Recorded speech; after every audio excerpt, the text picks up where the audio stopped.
Salud de Vanguardia, un podcast de consalud.es en colaboración con la Consejería de Sanidad de Castilla-La Mancha. Si hablamos de cáncer de mama, posiblemente todos tengamos alguna conocida que lo ha padecido o que lo está sufriendo en estos momentos. Es una realidad que afecta a millones de mujeres, pero también es una realidad que gracias a la investigación y a los avances en el diagnóstico, cada vez se reducen más las tasas de mortalidad de esta enfermedad. Hoy en Salud de Vanguardia nos acompaña la doctora Cristina Romero, jefa del Servicio de Radiodiagnóstico del Hospital Universitario de Toledo y toda una referente internacional en el ámbito del diagnóstico del cáncer de mama.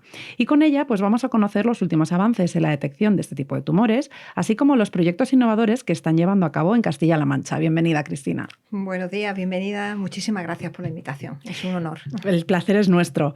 Puede que hace 20 años, si alguien nos dijera cáncer de mama, pues a lo mejor no conocíamos a nadie a nuestro alrededor que lo tuviera, ¿no? La palabra cáncer nos sonaba lejana, cáncer de mama, bueno. Pero si nos miramos ahora alrededor, yo creo que nos asombramos de la cantidad de gente que conocemos que ha tenido esta enfermedad o que en estos momentos está con ella. ¿Cómo ha evolucionado a lo largo de estos años el diagnóstico de esta enfermedad? Bueno, pues muchísimo. Ha evolucionado muchísimo. De hecho, yo vine aquí a formarme en Castilla-La Mancha siendo una niña, porque ahora con la perspectiva del año ya conta y tantos, pues eres una niña en ese momento. Y sí que es cierto que yo creo que la gente sí que conocía el cáncer, pero porque por desgracia es una enfermedad muy frecuente y cada vez lo es más, pero siempre lo ha sido, ¿no? Y luego el cáncer de mama yo creo que lleva intrínseco una cosa muy importante y es que ataca directamente al seno familiar. ¿Por qué? Porque las mujeres tienen un rasgo de cuidadoras fundamental en una familia, ¿no? Luego tiene otro matiz y es que encima es una enfermedad que ataca a mujeres jóvenes. No es lo mismo el impacto que tú tienes con una enfermedad oncológica que se dé en personas mayores que el impacto que tienes con una enfermedad que es en mujeres jóvenes cuando están en plena producción desde el punto de vista laboral y económico y por supuesto ya no digamos en el afectivo, ¿no? Y de crianza. Y sobre ese matiz tenemos otra complejidad y es que es una enfermedad que no se puede vivir en la intimidad. Yo creo que eso es muy importante. Por desgracia tiene unos rasgos en el tratamiento que te hacen sociabilizarla desde el principio, incluso aunque tú no quieras. Cuando yo entro en el mundo del cáncer de mama, las mujeres lo sabían y estaban con miedo. Yo te diría que quizá lo más importante que yo he vivido como profesional en el diagnóstico, en el tratamiento del cáncer de mama, es que hemos evolucionado a tratarlo como un proceso oncológico que no es de la mujer sola, sino que es de la familia. Y por tanto yo creo que una medicina del siglo XXI tiene que cuidar y atender todo el proceso. Es decir, el proceso científico, por supuesto, del diagnóstico, el proceso oncológico del tratamiento y el proceso psicológico que afecta tanto a la mujer como a su entorno. Y si no, no lo estamos haciendo bien. Claro. En cada una de esas etapas, ¿cómo lo he vivido yo? Pues hombre, en el proceso del diagnóstico para mí ha sido el pilar de mi vida, porque yo soy radiólogo, somos los primeros que atendemos, y aquí la tecnología ha jugado un papel súper importante, ¿vale? Porque obviamente nadie en este momento cambiaría su antiguo teléfono Ericsson zapatilla sí. con los teclados, ¿vale? Salvo mi padre, que mi padre dice que los teléfonos tienen que ser con teclados grandes y letras grandes y lo demás le sobra, ¿no? Totalmente. Pero nadie, ¿no? De hecho, ahora cada vez que sale un teléfono mejor tenemos una guerra, ¿no? Y sin embargo no nos planteamos con qué aparato nos están haciendo la mamografía, ¿no? Claro. Eso me parece devastador. Porque la opción, yo mi tesis doctoral la hice en cambio de tecnología, de una tecnología a otra, y el paso que tuvo Castilla-La Mancha de mamografía convencional a digital y a digital utilizando inteligencia artificial y luego tomosíntesis, en ese ínterin yo iba mejorando mi sensibilidad, que implica que veo más cánceres, claro. La iba mejorando, siendo la misma maravillosa experta, casi más de un 20%. Entonces, tener ya digamos, una situación en la que la gente se da cuenta que es necesario, esa inversión tecnológica es muy importante. Y yo soy una gran defensora de la alta tecnología, no porque me gusten las máquinas más chuchi, más nuevas, sino porque veo el impacto que tienen sobre los pacientes, ¿no? Y esto es muy importante porque son máquinas que normalmente son caras. Claro. Y que haya esa sensibilidad de, no solamente de hacer una inversión tecnológica, sino de que esa inversión tecnológica se acerque a la población, como por ejemplo hemos hecho nosotros, acercando resonancia y acercando, ahora se van a poner tomosíntesis, si Dios quiere, en un concurso en sitios pequeñitos, Manzanares, etcétera. Pues eso también habla de humanización y habla de empatía, ¿no? Porque al final tú necesitas que todas estemos en igualdad de condiciones ante el diagnóstico, ¿no? Claro. Con respecto a los tratamientos, pues es obvio, se avanza muchísimo. Yo estoy, a nivel personal, te diría que súper esperanzada con los anticuerpos, porque esta terapia nueva que se está haciendo de anticuerpos conjugados, yo creo que va a ser un antes y un después, ¿vale? O sea, estamos hablando de que usar la maravilla que es nuestro sistema inmune, ¿vale? Y aprovecharlo como un caballo de Troya. Claro. Estamos hablando de que la medicación vaya ligada a un anticuerpo que ataca solo la célula. ¿Y por qué me encanta a mí esta idea? Independientemente de que porque se cure más, porque nos va a permitir a lo mejor no tener que sociabilizar el cáncer de mama. A lo mejor esas mujeres ya no tienen esos signos de quimioterapia. Y eso me parece vital. Y estamos todos expectantes porque la cosa promete. Y lo dejamos aquí. Lo dejamos ¿vale? aquí. Sí. Y con respecto al cuidado después, pues hombre, yo creo que eso es un trabajo muy importante que se está haciendo y que se debe de hacer y que se debe insistir. Y se debe insistir además desde la universidad, ¿vale? Afortunadamente ya están incluidos este tipo de asignatura en la universidad. Yo creo que eso es importante porque tú no puedes soltar. Yo a la mujer a veces ella se ríe mucho, pero digo, es que a veces yo tengo compañeros y yo misma que te sueltan a hablar con una paciente sin haber tenido ningún tipo de entrenamiento y claro, pues hay cosas que te ha dado tu madre y que por suerte sale bien, medio bien, pero hay cosas que no traes de serie y te convierte en el agente 007. Claro. Un arma para matar. Claro. Y nadie se imagina el impacto que esto tiene, de que tú recibas la información de una manera u otra, es vital para tu salud, para cómo pasa ese proceso y para cómo lo pasa tu familia. Claro. Entonces, trabajar en este tipo de cosas yo creo que nos define como sociedad, ¿no? Preocuparte de que haya una asistencia psicológica, de que haya esa parte estética de la oncología, que tú tengas un sitio con garantía y, ojo, que sea con garantía y que además sea en la intimidad.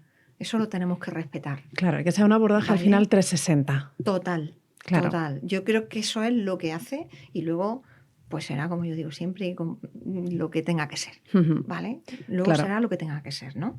Y en la parte de la investigación, pues aquí entra también la parte tecnológica, por supuesto, que es mi niña bonita, porque, hombre, yo creo que cuando ya estás en un grado de madurez, creo que la investigación clínica es fundamental. Y yo agradezco mucho que en estos últimos años se esté empujando mucho. Se ha generado el Instituto de Investigación de Castilla-La Mancha, que yo creo que va a ser un antes y un después, porque lo necesitábamos.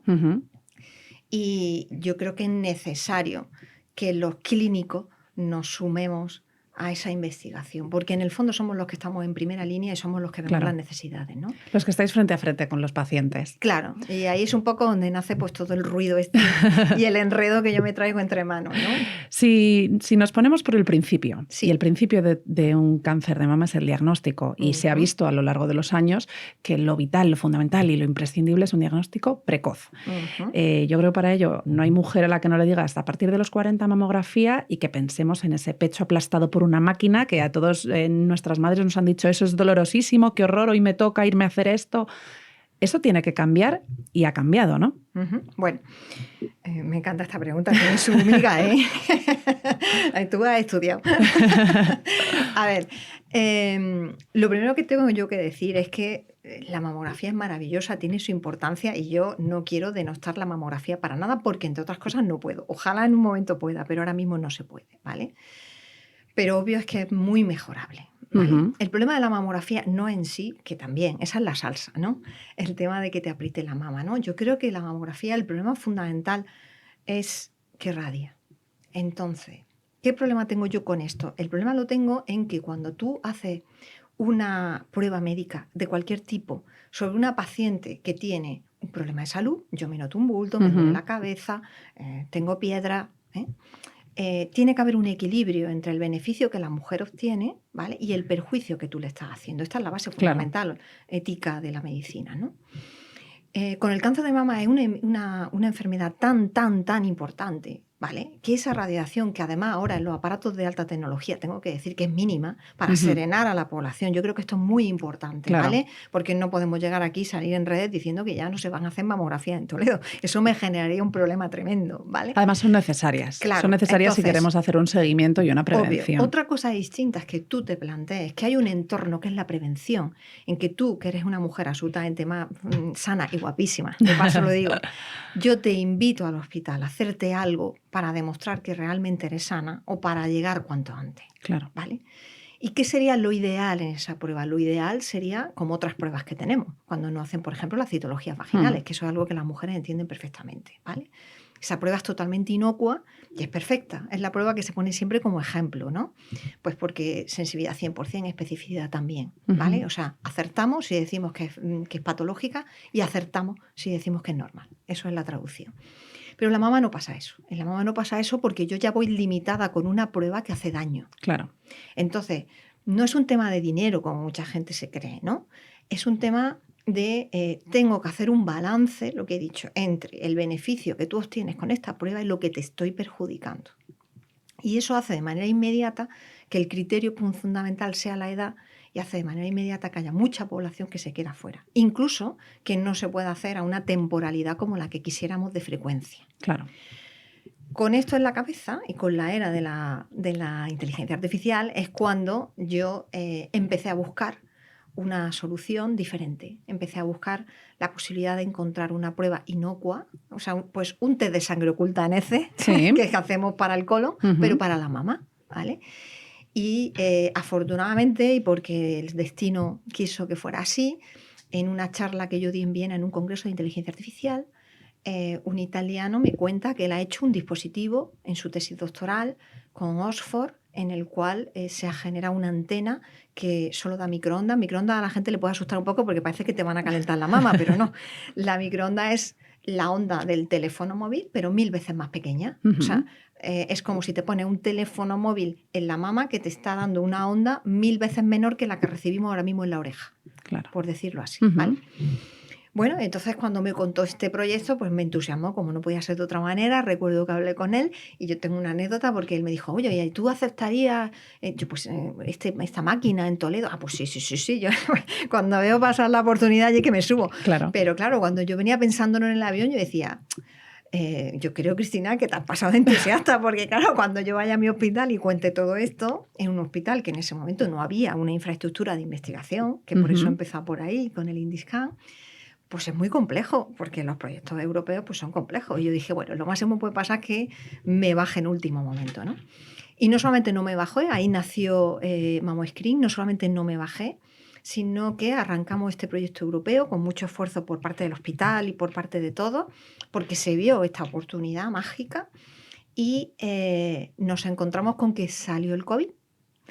Tuvimos que parar unos meses y aún así, cuando ya empezamos mínimamente la actividad, yo tuve la enorme suerte de contar con el factor mujer castellano-manchega, que la pongo aquí en alza porque no puede ser de otra manera. Yo soy lo que soy gracias a ella.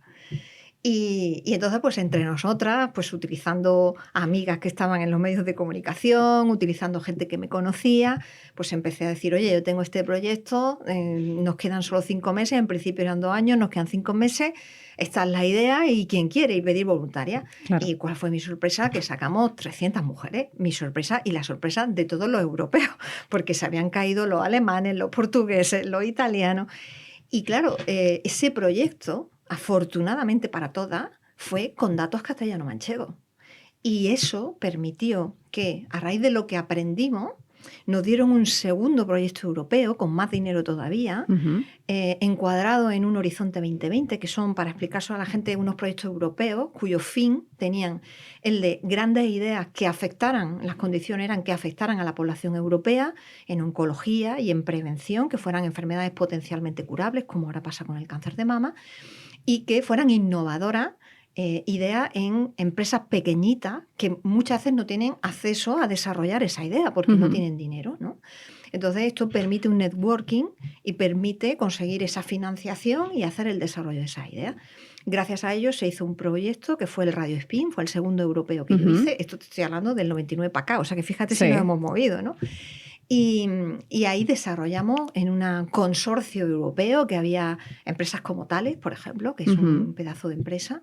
Pues en ese consorcio se desarrolló una herramienta de inteligencia artificial gracias a los datos castellano-manchegos. Y con esa base luego lo entrenamos con 400 mujeres más que entraron en ese segundo proyecto.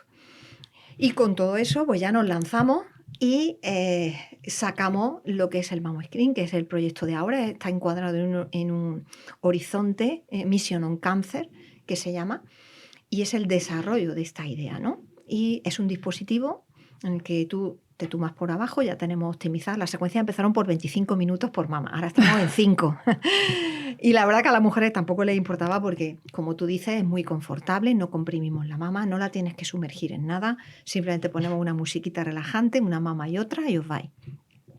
Y lo que pretendemos es que ese algoritmo de inteligencia artificial que nosotros le hemos entrenado a detectar cáncer sea capaz de distinguir si la mama es absolutamente normal, si la mama tiene algo pero no es cáncer y si la mama tiene un cáncer. La intención es que, pues como pasa ahora con el test de sangre oculta en heces, la que lo necesite pase al segundo circuito, que sería con mamografía, pero la que no lo necesite sencillamente se quede en casa tan tranquila. ¿Cuáles son las ventajas fundamentales? O por lo menos a mí la que más me gusta. Esta es muy importante, ¿no? Sí. Pero una de las que más me gusta es que este proyecto permite ser muy solidario, porque es un proyecto en que estamos hablando de un dispositivo que es como una lámpara, se puede poner en cualquier sitio, con lo cual no necesita pues, ni aplomados ni cosas que ya implican otra sofisticación en la tecnología. Estamos hablando que lo único que necesita es un enchufe y estamos hablando, por tanto, que como pesa poco se puede cargar bien. ¿Y hacia dónde voy? Pues voy a la opción de que esta máquina, y esto fue muy importante para ganar el último proyecto, que fueron casi 8 millones de euros lo que se nos dio, se permite que si realmente esto al final funciona, hay muchísimas mujeres africanas y en países desfavorecidos que no tienen opción a poder diagnosticarse una enfermedad curable. Y yo creo que esto es muy importante. Claro. Entonces, tener la opción de trabajar en esta idea para mí fue vital. Y fue la opción también de que no se asumiera que las mujeres por narices tenemos que irradiarnos y comprimirnos la mano, porque es cierto que es muy bueno, pero no es menos cierto que es hora de decir que hay que buscar una opción mejor. Tenemos una muy buena, pero hay que buscar una opción mejor y hay que ponerse a trabajar en ello. Y entonces, ¿eso qué quiere decir? Que la buena noticia es que si MammoWave no funciona, por lo menos hemos generado tanto ruido, que yo debo ser muy ruidosa y la gente me escucha, hemos generado tanto ruido que ya hay otros equipos de investigación trabajando sobre esta idea. Y uno va a llegar y será muy buena noticia para todos, aunque no sea yo. Claro. A mí esto me fascina porque yo te he dicho antes lo de la mamografía, yo todavía no me he hecho ninguna, pero yo es lo que recuerdo, ¿no? De mi madre, de mis tías, ¿no? El doloroso. Y muchas veces yo creo que también se retrasa el hecho de someterte a esta prueba, que puede ser vital en algunos casos. Si al final resulta que tienes la enfermedad, dices, jolines, si no vine a hacérmela antes porque decía, qué pereza, ahí pasar un rato dolorida y demás. Entonces, me parece fundamental el evitar un dolor innecesario, que muchas veces dices, para estar guapa hay que sufrir. Ya, bueno, pero... Entre comillas. Entre comillas. Y más aún si estamos hablando, pues eso, de que una persona sana al final se lleva algo que no es tan beneficioso, ¿no? Entonces, bueno, pues por hacer ese cribado me parece fascinante lo que estás contando, ¿no? Y el recorrido de cómo la tecnología ha ido acompañando estos proyectos, creo que es algo que hay que poner en valor y que hay que resaltar, porque parece que la inteligencia artificial viene de ChatGPT de hace 3 meses. Sí. Y no nos damos cuenta de que esto viene de más atrás y de que si en todos estos años la tecnología ha acompañado al doctor y no lo ha sustituido en ningún momento, para todos los que tienen ese miedo de, uy, llegan las nuevas tecnologías, a ver si ahora a mí me van a mandar a mi casa. No, calma. Sí. Que la tecnología es un aliado, ¿no? Este tema es apasionante. Sí. A mí me encanta. Bueno, porque realmente con inteligencia artificial convivimos todos los días y no somos conscientes. Claro. Cuando estamos pagando por esos móviles que hablábamos antes, que son mejores, eso es inteligencia artificial. Se están optimizando secuencias, fotos, etcétera. Cuando estamos utilizando un programa de lavadora que nos ahorra más, cuando estamos llegando y tenemos una máquina mejor, esas máquinas mejores que a mí me están poniendo, entre otras cosas, es porque permite que la resonancia, una secuencia, con lo claustrofóbica que es, Sí. una secuencia que antes tenía 35 minutos, ahora lo hago en 10. Y eso implica no solamente que tú estás mejor, implica que pueden entrar más. Claro. Concepto que es muy importante. Entonces yo creo que aquí se está enfocando más el tema y eso implica como sociedad una responsabilidad enorme, enorme. Porque lo primero que tenemos que hacer es explicar bien qué es inteligencia artificial. Lo segundo que tenemos que hacer es mentalizar a la gente que esto ha venido para ayudarnos, ¿vale? Pero es muy obvio, y esto lo hemos vivido en más cosas. Cuando tú ahora vas a un restaurante Michelin, yo dudo mucho que las mayonesas se estén haciendo con los huevos batidos como nuestras abuelas. Lo dudo muchísimo. Que hay más de una Thermomix lo sabemos todos. Todos. ¿Vale? Pero, ¿qué es lo importante de ese restaurante? Lo importante de ese restaurante es que tiene optimizado esos procesos, pero lo que tú nunca puedes sustituir es al chef. Porque el chef tiene en su cabeza todas esas recetas, todo eso maravilloso que te va a dar placer. Y es el que decide cuándo entra la Thermomix y cuándo es necesario que el bizcocho se amase 1 hora. Claro. Y eso lo hace un humano. Y con la tecnología va a pasar exactamente igual. ¿Qué tenemos que hacer? Tenemos que hacer el esfuerzo de meter conceptos éticos sobre esto. Esa es la base. Tenemos que ser capaces de legislar adecuadamente. Todo el mundo sabe que está cociéndose esa famosa ley de la inteligencia artificial. Eso es lo que hay que cuidar mucho. Y de hecho os contaré que al principio esto es tan complejo y va tan rápido. O sea, tenemos un reto como suele pasar siempre. O sea, siempre las leyes van por detrás, ¿no? Pero tenemos un reto inmenso que va rapidísimo. ¿Y qué pasó? Pues que tenía que salir una ley en junio y lo tuvieron que retrasar porque salió el ChatGPT. Y esa ley no contemplaba nada del ChatGPT, ¿vale? Ahora, la última que ha salido, noviembre y diciembre, sí que ya lo contempló el año pasado. Y ahora estamos en la elaboración, en la letra pequeña de eso. ¿Y qué tenemos que hacer? Trabajar muchísimo ahí. Y trabajar como sociedad madura, trabajar en ética, trabajar en ser consciente que de repente los datos son el nuevo petróleo, pero también es el punto en el que somos más vulnerables. Y es un deber de las administraciones públicas, ¿vale? Y yo creo que por ahí nos están siendo de gran ayuda, pues tanto lo que se está generando de todas las administraciones públicas de datos, eso a mí personalmente como profesional me genera mucha confianza, porque yo no quiero que esos datos estén en manos privadas, yo quiero que esos datos estén en manos públicas con una ley absolutamente establecida, pero lo que no se nos puede olvidar es lo bueno que puede salir de ahí, porque si yo en un momento determinado tengo una información que la imagen tiene, que es capaz, no se nos olvide que una imagen no es una imagen son datos matemáticos, se traduce en 1 y 0, ¿vale? Combinados de 1000 maravillosas maneras. Y ahora yo te pongo un ejemplo, imagínate que hay un robo o un asesinato y tú tienes un malo y lo quieres coger, ¿vale? El mayor tesoro sería saber que el coche en el que ha huido tiene una determinada matrícula, ¿vale? ¿Por qué? Porque de manera inmediata tú coges la radio y dices, oye, todo el que detecte la matrícula tal, que avise que ahí va el malo. Si yo tengo una herramienta que es una radio policial en la cual yo le enseño todas esas matrículas de gente sospechosa y mala y es capaz, una vez que la entreno, de detectarme eso, yo eso lo quiero y chapó. Y lo que tenemos que garantizar es que hay una absoluta privacidad en eso, no hay nadie que se beneficie de esos datos de manera, digamos, mercantil. Y tenemos que proteger a la gente. Esa es nuestra responsabilidad. Pero no podemos cerrar la opción de que se beneficien de esas cosas tan importantes que nos pueden traer esto, como por ejemplo, estábamos hablando antes, ahora mismo el único criterio que tenemos es el de la edad. Tú tienes una edad y entras. No se tiene en cuenta ni tu perfil, ni qué tipo de mama tienes, ni un montón de ambientes, cosas de riesgo que tú estés realizando, etcétera, ¿no? Esa personalización de la medicina, como el anticuerpo del que hablábamos antes, desde el punto de vista de la imagen, viene trabajada con los datos. viene con la posibilidad de que yo, toda la información que tengo, imagínate, nosotros tenemos una campaña de cribado que tiene imagen, que tiene anatomía patológica, que tiene un montón de cosas, ¿no? Y esos son datos. Y a lo mejor los metemos en una costelera y cosas que yo ahora no tengo capacidad de ver, una máquina sí tiene capacidad de hacerlo. Y de repente te lanza 3 ideas, 2 son 2 tonterías, como que vaya unido a un tipo de... Las rubias tienen más cáncer, ¿vale? Sí. Porque estas cosas son así. Pero a lo mejor hay un perfil que sí que detecta. Y de repente esas preguntas que nos hacemos de ¿por qué en mi pueblo hay tanto cáncer? O por qué... Eso se contesta. Claro. Y eso no podemos cerrarlo. Lo que tenemos es que estar a la altura del reto que se plantea.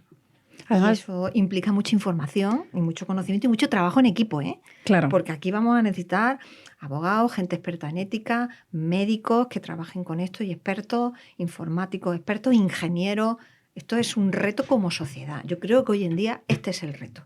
Claro, y sobre todo que es información que los pacientes o los no pacientes o los futuros pacientes también necesitan saber, ¿no?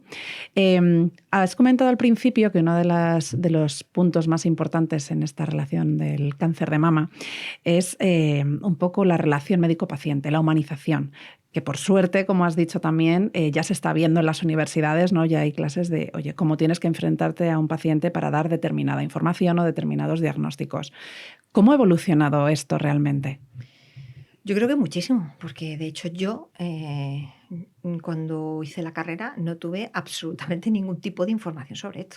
Es más, yo eso se lo cuento mucho a las mujeres, me siento muy culpable porque yo escuché una vez a uno de mis catedráticos decir que lo del dolor de la regla era una tontería porque estaba demostradísimo que tú un ovario se lo podías cortar a una mujer con unas tijeras y no le dolía. Y esto no pasaba nada. Entonces... yo creo que la generación nueva trae otra mentalidad, pero también creo que es algo que hay que trabajar siempre, ¿vale? Porque, por desgracia, y eso a lo mejor no lo tendríamos que ver, ahora mismo, antes hablábamos del criterio de la edad para entrar en la mamografía, pero el criterio de la nota para entrar en medicina también tiene eso aquel. Porque tú puedes tener una memoria maravillosa y ser capaz de sacar un MIR perfecto, pero tener la empatía de un bocadillo de ajo manchego. Sí, entonces, no saber ponerte enfrente. Claro, claro. Entonces, yo creo que sí que ha cambiado mucho, pero sobre todo la visión de que se debe, yo creo, trabajar más es que la humanización es para todo. Es decir, para mí el concepto de humanización no es solo pintar una sala de rosa, que está muy bien, sino que es que nos cuidemos mutuamente. La empresa me cuida a mí, cuida a sus profesionales y nosotros cuidamos a la gente y debemos de poner en valor la capacidad empática tan sencilla de decir, vale, ¿y si yo, Cristina, no la doctora Romero, si Cristina fuera la que está entrando por ahí, qué le gustaría encontrarse? Claro, ¿qué te gustaría que te dijeran? Exacto. Exacto. Y eso implica al equipo, porque los hospitales son agresivos por excelencia. Un día, a mí me pasó una anécdota muy graciosa, que yo estaba en un avión y nos iban cambiando de una puerta a otra. Nos cambiaron 3 veces. Era un avión a Londres y 3 veces. Y todos como borreguitos, ahora por esta puerta, ahora por la otra, ahora por la otra.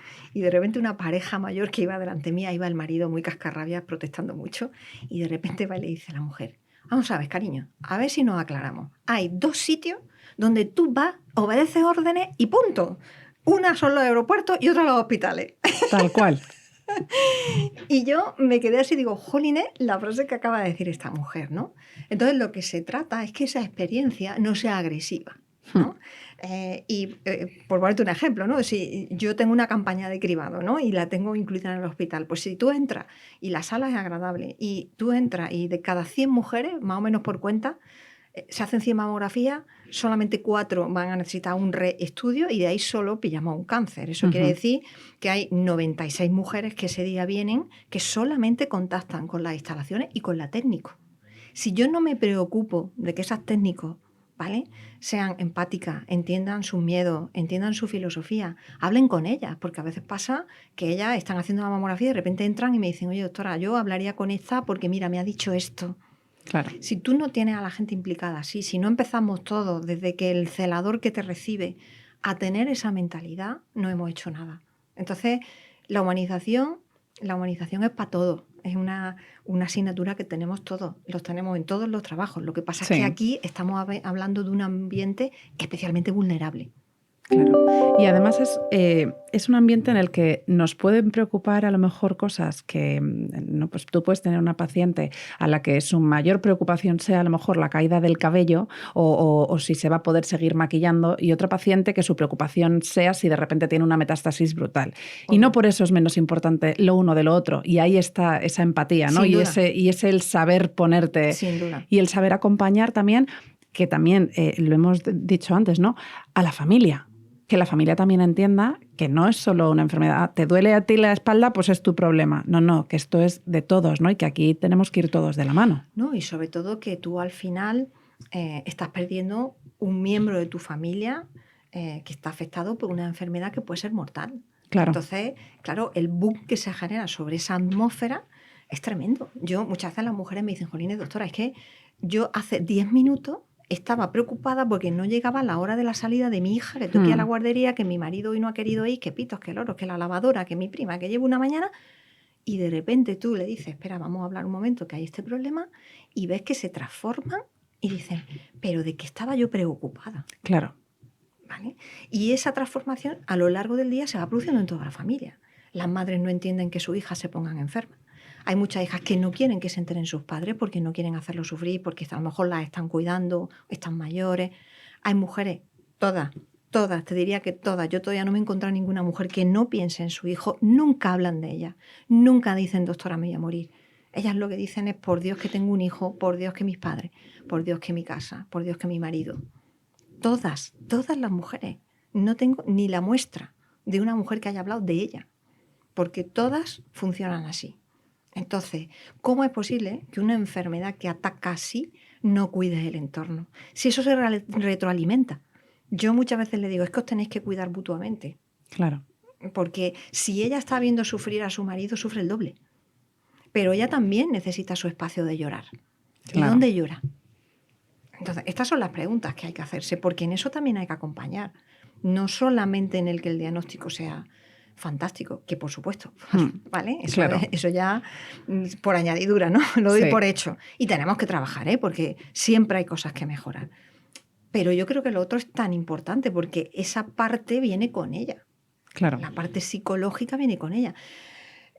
Veníamos hablando esta mañana, yo tuve una experiencia personal fuertísima, porque yo vengo de una familia clase media, todos funcionarios, ¿vale? Y la primera vez que me tuve que enfrentar a una paciente, de repente ella me dijo, sé que esto a lo mejor le parece banal, pero yo necesito saber qué afectación física tengo con los tratamientos de la quimio y cuánto de tiempo estoy mal. ¿Es un día, 2 días, una semana? Y yo, claro, cuando me hizo esa pregunta, pues le dije, mira, pues hombre, la afectación física, pues sí, porque como vas a tener quimio, tal, Pascual. Digo, pero hombre, tú te das de baja y ya está. Y mi sorpresa fue que ella me dijo, no, doctora, es que yo soy autónoma, yo no me puedo dar de baja. Es que yo si no trabajo, mi familia no come.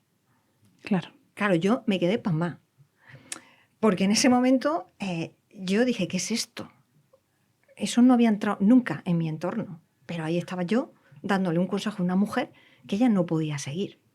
Claro. Y ahí había un problema. Y yo esto lo cuento todos los octubres, lo cuento.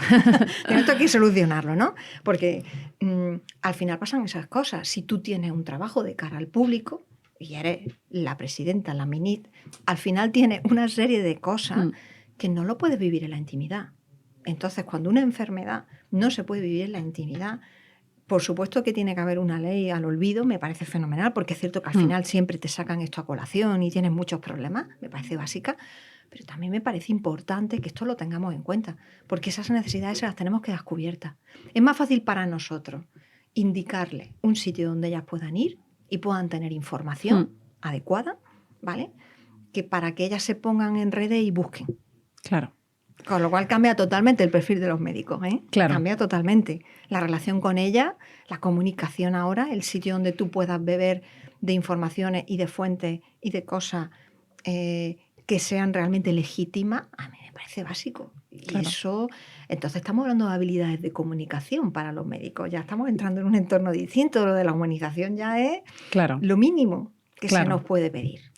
Y se hace fundamental e imprescindible también esto, ¿no? Esta relación.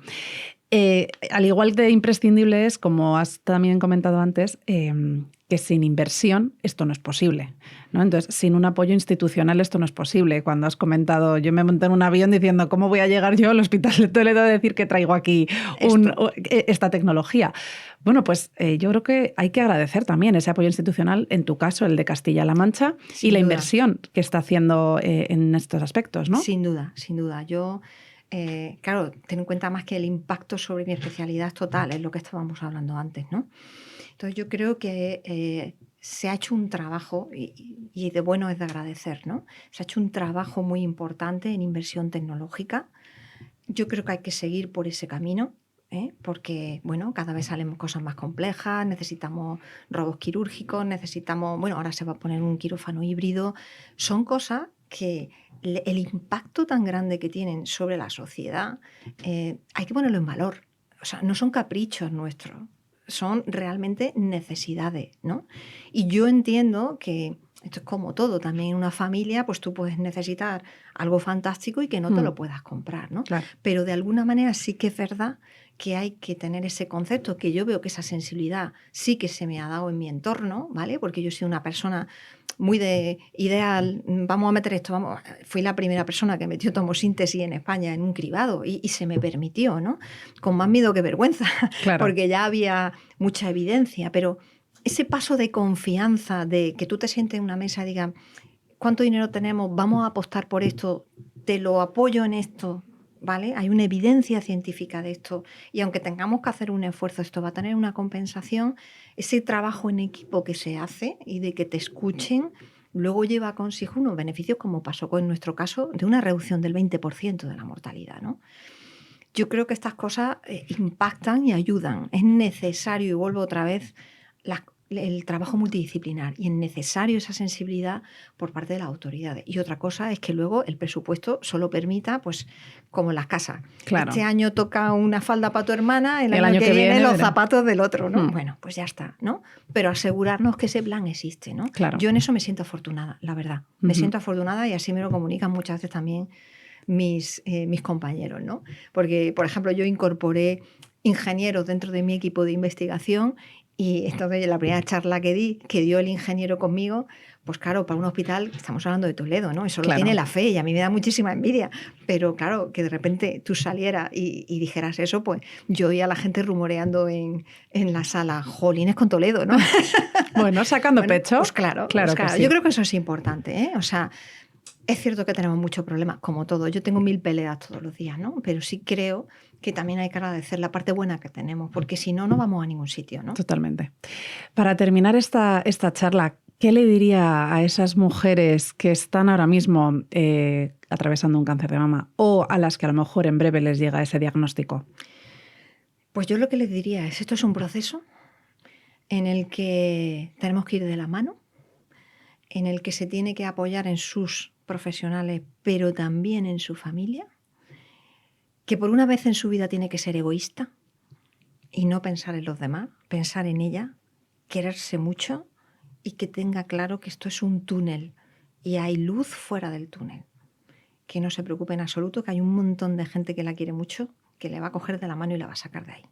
Y luego la vida sigue y además se mejora, porque se valora lo que decía nuestra abuela. Solo la salud es importante, lo demás ya lo hacemos nosotras. Claro que sí. Pues muchísimas gracias, doctora, por acompañarnos en Salud de Vanguardia. Un placer.